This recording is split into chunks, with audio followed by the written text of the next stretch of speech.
vez me has levantado y vuelto a nacer. Tu gracia inundó mi corazón, ha vuelto a latir.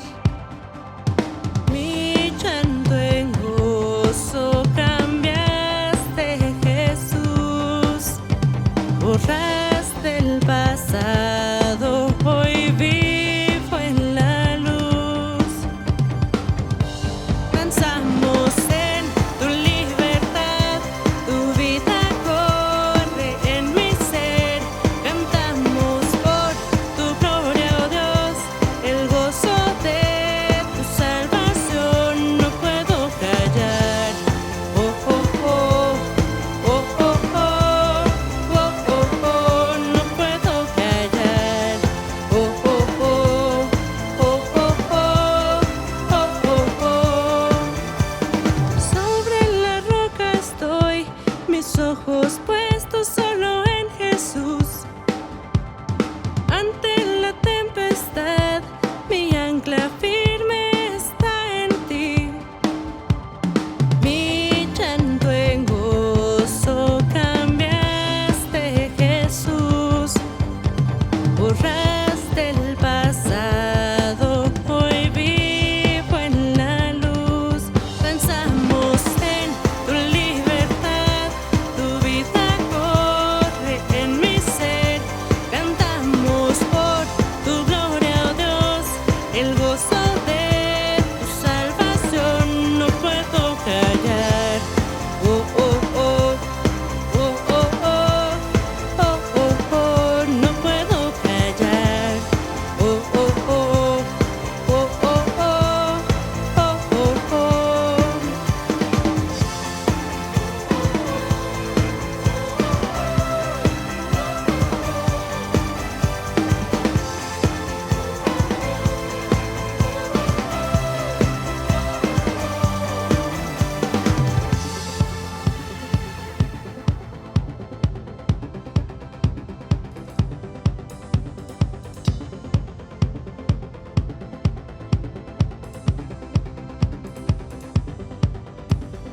Mi llanto en gozo cambiaste, Jesús.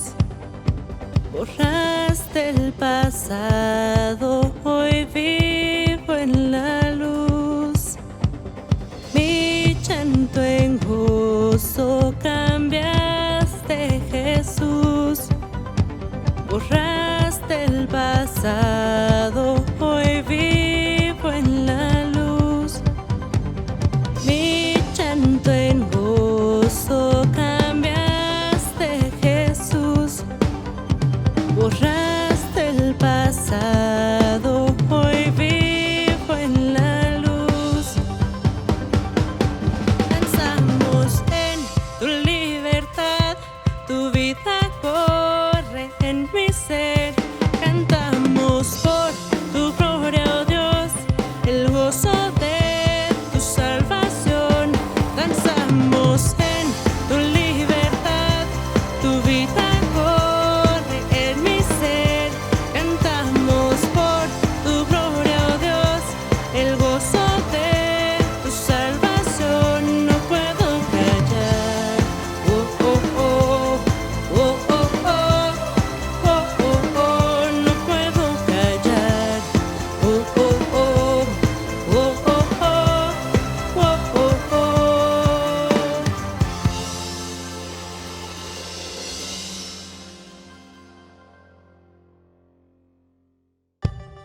Complétame así, guíame con tu voz.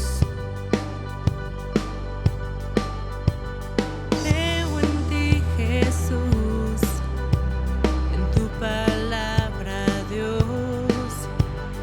No me avergonzaré. Es tu voz, agua en el desierto. Mi respuesta en necesidad. Dilo y será como en el cielo, en mi interior.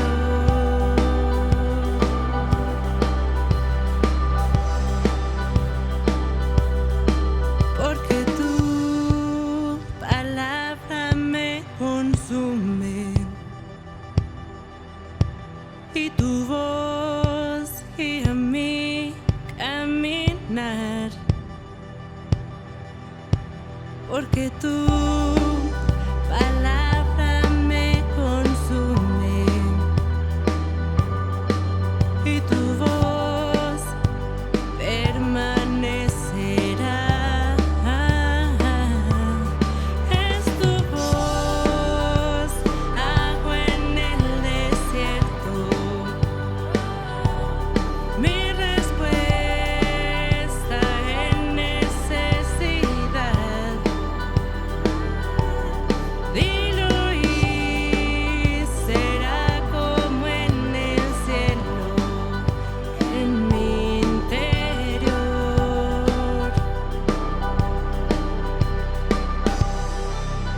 en mi interior.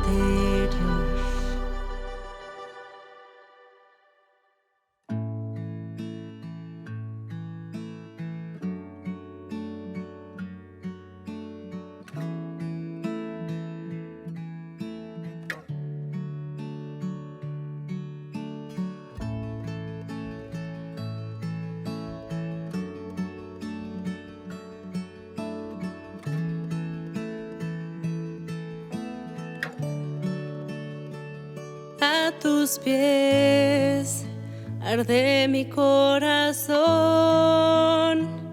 A tus pies entrego lo que soy.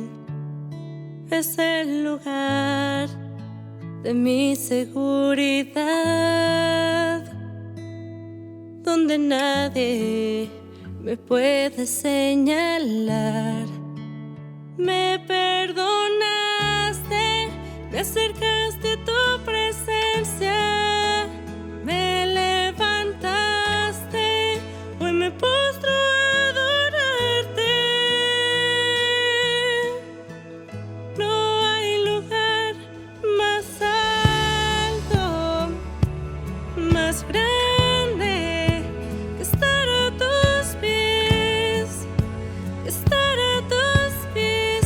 No hay lugar más alto, más grande que estar a tus pies, que estar a tus pies. A tus pies arde mi corazón. A tus pies entrego lo que soy. Es el lugar de mi seguridad, donde nadie me puede señalar. Me perdonaste, me acercaste a tu presencia, me levantaste, hoy me postro a adorarte. No hay lugar más alto, más grande que estar a tus pies, que estar a tus pies. No hay lugar más alto,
más grande que estar a tus pies, que estar a tus pies. No hay lugar más alto, más grande que estar a tus pies, que estar a tus pies.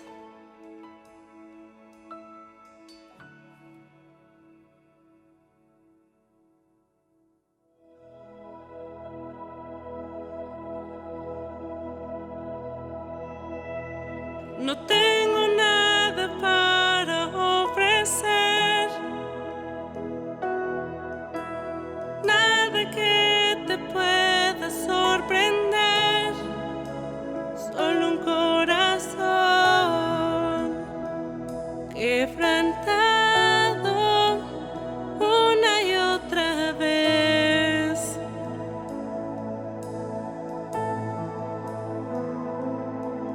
No hay nada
Hola, muy buenas noches, Dios les bendiga.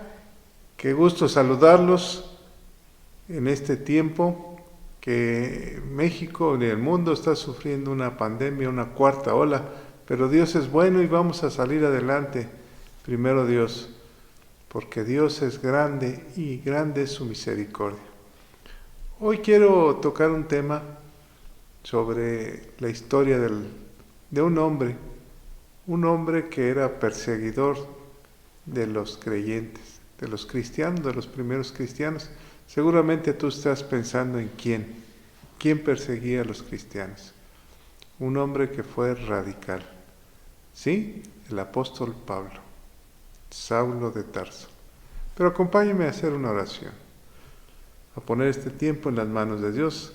Recuerden que la semana pasada hablamos de las revelaciones. Incluso Pablo nos invita a ir más allá de nuestro propio entendimiento, al mundo de las revelaciones, de tu revelación personal. Pablo nos va a llevar en este breves comentarios sobre su historia. Padre, te damos toda la gloria, todo el poder y todo el honor. Recíbelo, Señor, porque solamente tú eres Dios, el único y gran poderoso Dios, el Todopoderoso. Nadie en el mundo tiene ese nombre, Dios Todopoderoso. El Dios de Abraham, de Isaac, de Jacob, el Dios y Padre de nuestro Señor Jesucristo, el Dios nuestro y nuestro Padre. El que se le presentó a Moisés en la zarza y le dijo, yo soy el que soy, no hay otro. A Él sea la gloria y el poder. En el nombre de Jesús. Amén. Pues bien, les comentaba de que en la Biblia nos habla de un hombre, Pablo o Saulo de Tarso. ¿Quién fue ese hombre que escribió el 50% de las cartas de los libros del Nuevo Testamento? Es increíble que sin haber andado con Cristo cuando Dios pisó la tierra, sin haber andado con Él, después de la resurrección, Él siendo perseguidor, Dios le da la tarea de alinear a la iglesia a través de las cartas y incluso la carta a los romanos es una carta donde se considera la columna vertebral de la iglesia formada por Cristo hasta nuestros tiempos y será para siempre. Ahí encontramos enseñanza del arrepentimiento, de la fe, del amor. Encontramos la vida de la consagración de las iglesias, los errores de las iglesias y cómo entrar en el mundo del reino de Dios, recibiendo a Cristo como Señor y Salvador. Toda la carta de los romanos. Y en las otras cartas habla directamente a las iglesias, los problemas que había, los egoísmos, los pleitos, incluso los problemas sexuales, fornicaciones, adulterios, todo lo va alineando en cada una de las cartas que le escribe a los tesalonicenses, a Éfeso, en fin, incluso a sus discípulos les escribe también. Y Pablo es como el teólogo, el maestro, que plasma la voluntad de Dios en la Escritura. Claro, tenemos los 4 evangelios, tenemos el apóstol Juan o Lucas, el libro de los Hechos, Santiago o Apocalipsis, pero todos juntos nos alinean, pero el principal, el que lleva el 50%, fue asignado a un hombre cuya historia la relata él mismo en la palabra de Dios. De hecho, dice que Jesús mismo le dice, instrumento escogido me es este. Acompáñame al libro de los Hechos, al capítulo 9, Versículo 15, bueno, desde el 9 dice Pablo que está él consintiendo, él es un joven que ha estado presente en la muerte de un joven también discípulo de Jesús, Esteban. Dice que él consintió la muerte. Recordemos que Cristo había resucitado y el Espíritu Santo había descendido en el libro de los Hechos, en el capítulo 1 y 2, sobre los discípulos y los que estaban en el aposento alto. Y en la fiesta comenzaron a hablar en otras lenguas, y los que lo oyeron en lenguas se fueron a sus lugares de orígenes y comenzaron a hablar de Cristo resucitado. Pedro había dedicado su primer sermón y se habían convertido 3,000, y luego su segundo sermón 5,000, y era un avivamiento lo que estaba ahí. Todo mundo sabía que Cristo, Jesús el Nazareno, había resucitado. Era la noticia que los sacerdotes, los fariseos, incluso los romanos no querían que se escuchara. Que aquel que había muerto en el madero era el Mesías. Y entonces Pablo está consintiendo la muerte de Esteban, y dice la Escritura que él, respirando a muerte, fíjense cómo estaba el enojo de Pablo, o sea, cómo era el carácter de él. Respiraba enojo de muerte. Va él y solicita cartas a los sumos sacerdotes para ir a perseguir a todo aquel que compartiera la palabra de Cristo resucitado. Todo aquel que hablara de Cristo tenía que ser traído por Pablo y entregado a las autoridades para ser azotados, incluso muertos, como en el caso de Esteban, apedreado. Y vemos a Pablo que tal vez tenía 30 años, o un poco menos, 25, 30 años, Esteban tal vez también, y vemos a Pablo que comanda un grupo que va persiguiendo, le dicen a los del camino, y ahí va este hombre, y antes de llegar a una región de Damasco, ve una luz y cae al suelo, y entonces se oye una voz en el cielo que dice: Pablo, Pablo, ¿por qué me persigues? Y Pablo, hincado en el suelo, dice: ¿quién eres, Señor? Soy Jesús, al que tú persigues. Duro es estarse golpeando contra el aguijón. En otras palabras dice: duro estarse pegando a ti mismo. Antiguamente el aguijón lo ocupaban en las carretas para cuando el caballo o la mula quería patear. Era una lanza con una punta que se lastimaba, entonces el animal dejaba de golpearse, le dolía. Entonces duro estarte golpeando a ti mismo, duro estarte golpeando. Y entonces Pablo tiene una revelación, se oye una voz en el cielo que dice eso, y le dice: ¿qué quieres que haga, Señor? Y entonces va, lo lleva, se levanta, le dice que vaya a Damasco, pero él ya va ciego. Pablo, aquel comandante de ese grupo, va de la mano de otro, ciego, y queda 3 días y 3 noches sin tomar a ningún alimento. Y Jesús aparece, Dios aparece a un hombre ahí en esa región llamado Ananías y le dice: ve y ponle las manos a Pablo, porque instrumento escogido me es este. Y esa es la palabra. ¿Por qué Dios tomó a Pablo como un instrumento que había escogido para su obra?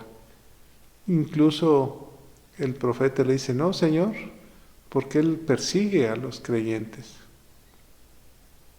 Entonces Dios le dice que vaya, porque Él va a compartir la palabra a los gentiles. Y quedémonos con eso, a los gentiles, a los reyes y a los hermanos judíos. Pero principalmente va a los gentiles, le dice el Señor. Pero ¿quién era este Pablo que Dios escogió?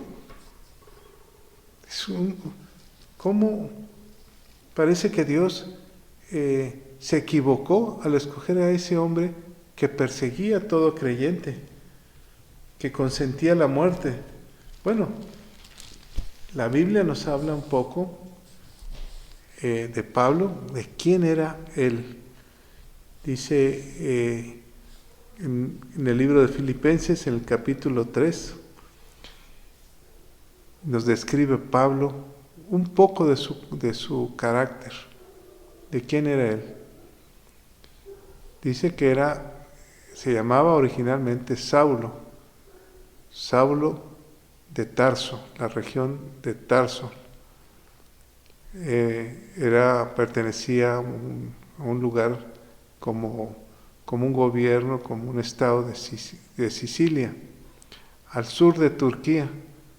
Ahí nació Saulo, su nombre original era Saulo, por el rey Saúl. O sea, hablamos de que eran conocedores de la Escritura, de los nombres de la Escritura. Y Tarso era una región de judíos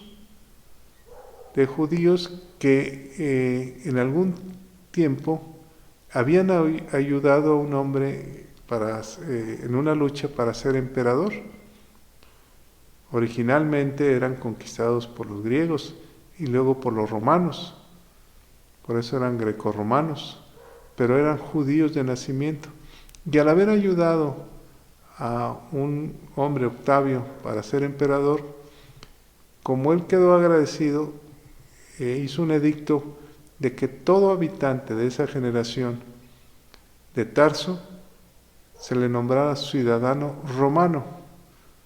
Por eso en la Escritura Pablo también dice, yo tengo la ciudadanía romana, porque la había adquirido a través de esa condición o esa gracia del emperador hacia los habitantes de Tarso.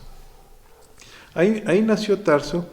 Algunos teólogos hablan de 5 a 10 años después del nacimiento de Cristo.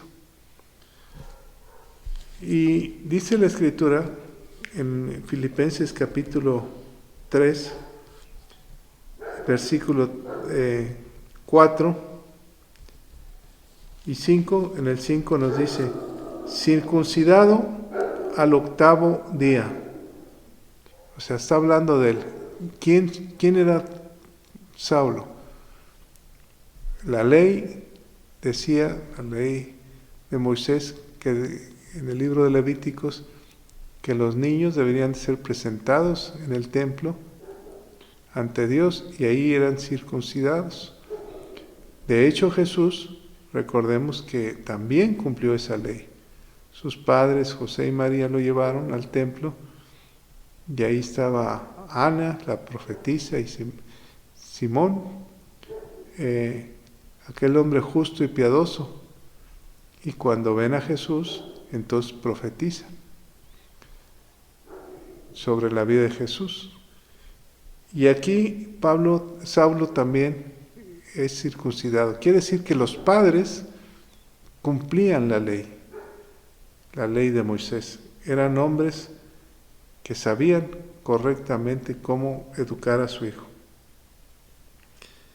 Dice más adelante, del linaje de Israel, de la tribu de Benjamín. Recordemos que Benjamín, hermano en la sangre de José el soñador, cuando Jacob va a morir, hereda las tierras a Benjamín, y a Benjamín es uno de los primeros que se le da tierra. Benjamín era consentido de Jacob, así como José. Y Benjamín significa lobo rapaz. Y Jacob hace una declaración y dice que todos los de Benjamín son como lobos rapaces, son guerreros. Y Pablo era un guerrero. La prueba está que él andaba buscando a los cristianos. Bueno, vemos otra característica que nos dice que es hebreo de hebreos. Dice hebreo de hebreos, como si fuera, como comúnmente se dice, mexicano hasta las cachas. O sea, soy hebreo de hebreos porque toda mi línea, o sea, está diciendo Saulo, toda mi descendencia nunca fue contaminada. Recuerden que Dios había instituido en el pueblo que no se contaminaran con las tribus o con los hombres o mujeres cuando entraran a conquistar otra tierra, porque inclinarían el corazón de aquellos hombres. Y entonces dice, ninguno de mi familia se ha desviado. Yo sí, soy de una línea, en mi sangre corre sangre hebrea. Y dice la Escritura adelante, en cuanto a la ley, fariseo. Y aquí hay algo muy importante. En cuanto a la ley, se describe Pablo, es un fariseo. Parece que esa palabra fariseo a nosotros no nos gusta mucho porque fueron de los grupos que crucificaron a Cristo. Pero en el origen de los fariseos, aquellos hombres que se decían fariseos eran hombres muy, muy conocedores de la ley y muy respetuosos y hacedores de la ley. No se desviaban para nada. El ser fariseo era una persona, era un honor. Seguramente los padres de Saulo eran fariseos. Por eso dice hebreo de hebreos, en cuanto a la ley fariseo, de una sola línea. Ahora, en la época de Jesús, bueno, ya los fariseos tenían intereses muy fuertes, pero recordemos que en algún momento, cuando Jesús hace milagros los sábados, los fariseos se enojan porque la ley era en contra de la ley, trabajar en sábado. No guardaron el sábado. Entonces Jesús les da la explicación por qué lo hizo, ¿no? ¿Quién de ustedes dice, si su asno tiene hambre, no lo saca a pastear, a comer? Entonces, el sábado dice, fue hecho por mí, dice Jesús.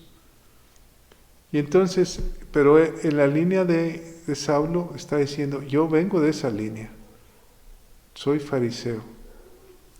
De hecho,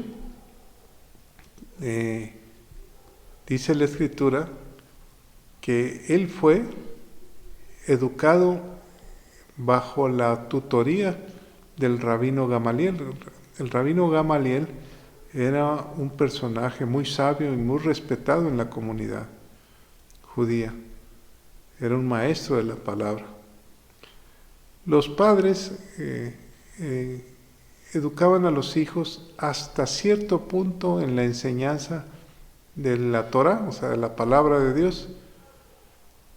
Y por lo regular, de los 13 o 14 años, los llevaban bajo la tutoría de un rabino. El más importante en esa época era Gamaliel. Entonces, su padre de Saulo, entendió que tenía que ser educado bajo esa línea, lo mejor de la fe, de la doctrina, lo más puro. Por eso eran los fariseos, lo más puro de la ley. Guardaban toda la ley intachablemente. Entonces, vivió Pablo con Gamaliel. Por eso dice que era fariseo de fariseos. En cuanto a celo, Fíjese, en cuanto a celo, ¿cómo es la palabra celo? Es aquella persona que se enoja por algún acto que no está de acuerdo. Incluso la palabra celo viene de ebullición. Aquí es común decir en México, se prendió la sangre, ¿no? O de sangre caliente, porque luego tiene la chispa. Pero dice que él era celo por la obra de Dios. Bueno, así fue educado Pablo, bajo las estrictas normas de los fariseos en ese tiempo. Nada, o sea, una persona celosa que no le gustaba que por ningún motivo se desviaran de lo que decía la palabra de Dios. Tenemos ejemplos, por ejemplo, el ejemplo de Elías, el caso de Elías, que era un hombre de fuego, celoso de la palabra. Tenemos el ejemplo del nieto de Aarón, hermano de Moisés, sacerdote. Dice la Escritura que en aquel tiempo los hijos de Dios se comenzaron a desviar, como Dios les había dado las victorias de los pueblos, y comenzaron a fornicar con las mujeres moabitas y comenzaron a adorar otros dioses. Veamos qué estaba sucediendo en ese tiempo. Dios les había dicho que por ningún motivo se contaminaran con las mujeres de los otros pueblos, porque inclinarían su corazón ante otros dioses. Y ahí está, en ese tiempo de Moisés, que los hombres comenzaron a fornicar con las moabitas. Y Dios, en su ira, en su enojo, por su santidad y su palabra, dijo a Moisés que murieran los príncipes del pueblo de Israel, y comenzaron a matar a aquellos príncipes que habían fornicado con los moabitas. Y estando en el templo, uno de Israel, un hombre de Israel, trae a vivir con él en su tienda a una moabita. Y entonces el celo de este hombre, de Finés, se enciende y saca una lanza y va y mata a aquel israelita pecador y aquella moabita en su tienda. Y entonces Dios, a causa de eso, hace un pacto con Finés y le dice que toda su descendencia habrá paz y serán sacerdotes. Y Dios acabó con esa mortandad. El celo de un hombre. Y dice Pablo que él era celoso, ¿no?, de la obra de Dios. Veamos, por ejemplo, el caso de Jesús. Cuando entra al templo, se encendió la ira, el celo de Dios, porque estaban haciendo negocios dentro del templo, porque se habían desviado. El celo de la obra de Dios también produjo en Jesús que les dijera a los fariseos: sepulcros blanqueados. Entonces el celo nos hace hacer cosas, cuando el celo es por lo bueno, por la santidad. El celo puro nos hace levantarnos y enojarnos sin enojarnos en el buen sentido, porque no entra la ira, sino el enojo por lo que se está haciendo. Y dice que Pablo era celoso, dice celoso, perseguidor de la iglesia. ¿Por qué Pablo perseguía a los de la iglesia? Porque Pablo pensaba que lo que hacía era la voluntad de Dios. Y entonces consentía en el camino hasta que Dios se reveló a él y le dijo, ¿me estás persiguiendo a mí? Entonces, por eso es importante entrar en el mundo de las revelaciones. Uno puede ser cristiano y puede pensar que está haciendo bien, pero tenemos que entrar en el mundo de las revelaciones. Dice que era perseguidor, y en cuanto a la justicia de la ley, irreprensible. Nadie le podía decir nada a Pablo, nada, de que no había cumplido la ley. Pero veamos un hecho.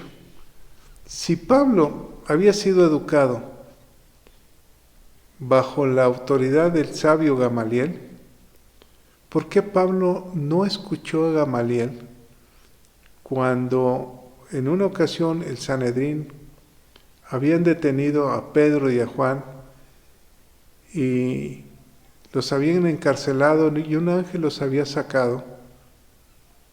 Y luego volvieron por ellos a la sinagoga porque seguían predicando. Les habían dicho que no predicaran de Jesús, de Nazaret. Y entonces los vuelven a detener y los llevan ante el Sanedrín, ante la corte, y los quieren matar. Y ahí se levanta el rabino Gamaliel y les dice, oigan, recuerden que se han levantado algunos falsos cristos, pero han muerto y sus discípulos o sus seguidores se han disipado, o sea, no ha pasado nada. Y da el ejemplo de 2 o 3 personas, pero dice, en este caso, dejémoslos, no sea que venga Dios y nos encuentre peleando con Él. ¿Qué sentía Gamaliel con Jesús? ¿Qué vio en Jesús, en la historia de Jesús? Como el Mesías. Por eso Nicodemo decía que sabían que el Sanedrín, algunos del Sanedrín, que lo que hacía Jesús venía de Dios, solamente de Dios. Y entonces, aquí lo importante es que Pablo nunca escuchó o no puso atención a lo que el sabio decía. Tal vez sea de Dios. No peleemos contra Dios. Por eso Jesús, cuando aparece a Pablo, le dice, no pelees conmigo, estás perdiendo, vas a perder. Déjame usarte. Y eso es lo más importante, que Pablo comenzó a ser usado y fue un radical en la obra del Señor. De hecho, más adelante en el versículo 17 dice, hermanos, sed imitadores de mí y mirad a los que así se conducen, según el ejemplo que tenéis en nosotros.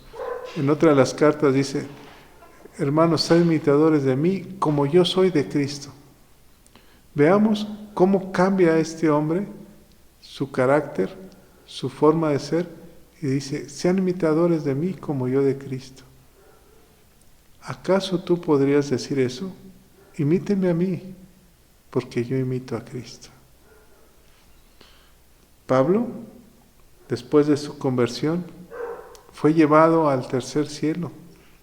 Tuvo un mundo de revelaciones. Dios mismo le enseñó. Incluso el apóstol Pablo dice, yo fui enseñado y fui llamado apóstol y siervo de Dios y de Jesús de Nazaret. Así se conduce en sus cartas y así inicia sus cartas. Pablo, yo fui enseñado, yo fui discipulado por Dios. Pero y con esto quiero terminar, hay algo muy importante. Aquí mismo en el libro de Filipenses, cuando se describe él a sí mismo, dice versículo 7, pero en cuanto a las cosas que eran para mí ganancia, las he estimado como pérdida por amor a Cristo.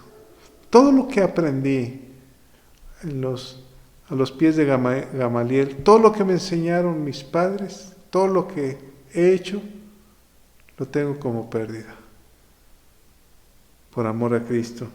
Dice, y ciertamente aún estimo todas las cosas como pérdida por la excelencia del conocimiento de Cristo Jesús, mi Señor, por amor del cual lo he perdido todo y lo tengo por basura para ganar a Cristo. O sea, todo lo tengo por basura. Todo lo que era un gran hombre, según él, de Dios. Pero Dios tenía otro plan. Era mostrarle a Cristo, al Mesías, al Señor y Redentor, a nuestro único Dios y Redentor, Jesús de Nazaret. Por eso cuando Jesús se le revela, el que lo lleva todo en el camino, porque pasan 3 o 5 años después de su conversión, y Pablo dice, hago lo que no debo hacer y no hago lo que debo de hacer. En otra ocasión dice, se me ha enseñado cosas que no se me permite hablar de ellas. No sé si en la carne o en el espíritu, o sea, era llevado en el espíritu y era enseñado por el mismo Señor Jesús. Por eso Pablo es el hombre que Dios le da a través de él la línea para seguir en la iglesia. Las cartas del apóstol Pablo a cada una de las iglesias es el alineamiento, la corrección de una iglesia. Nosotros tenemos que estudiar en nuestra casa cada una de las epístolas, cada una de las cartas que nos correspondan. Quisiera terminar con esto. Vamos a entrar en este mundo de fe. Veamos cómo Dios convierte todo. Incluso los discípulos del Señor fueron realmente convertidos después de la resurrección de Cristo, cuando viene el Espíritu Santo. Fueron instrumentos también escogidos. Tú puedes ser uno de ellos. Vive tu santidad, vive tus experiencias espirituales, conéctate con el Señor. Día a día, dale la gloria. Dice la Escritura que cuando Ananías llegó, a ver a Pablo que estaba ciego, el mismo Dios le dice, porque está orando, está buscando mi presencia. En otras palabras, está clamando por mí. Vamos a orar. Y vamos a orar para que el Espíritu Santo nos llene, nos guíe, nos levante, nos dé gozo, alegría en estos tiempos, porque podamos ser luz de esperanza en Cristo Jesús para otros, que podamos llevar el Evangelio. Vamos a orar. Padre, te damos tantas gracias, Señor, porque en la palabra de Dios está la vida, en tu palabra. Hoy entendemos que es tu palabra la que nos guía, Señor, la que nos mueve. Te pedimos que nos levantes a través de tu palabra todos los días a darte la gloria. No sabemos qué oraba Pablo en esos días, pero sí sabemos que tenía un corazón que buscaba tu presencia. Señor, permítenos ser usados por ti. Que cada uno de los que estamos y escuchamos, Señor, de tu palabra, se pueda hacer carne en nuestra vida. Podamos reflejar tu presencia. Te lo pedimos, Padre, en el nombre de Cristo Jesús. Amén. Oramos, Padre, también por aquellas personas que están en aflicción, que tienen un familiar o ellos están enfermos, para que tú los sanes y los restaures. Sánalos, Señor. Solamente di tu palabra y ellos sanarán. Sánalos. Tuya es la autoridad, tú tienes el control de todo. Lo sabemos, Señor. Por eso te lo pedimos a ti. En el nombre de Cristo Jesús. Amén. Muchas gracias. Que Dios les bendiga y les guarde. Dios les bendiga.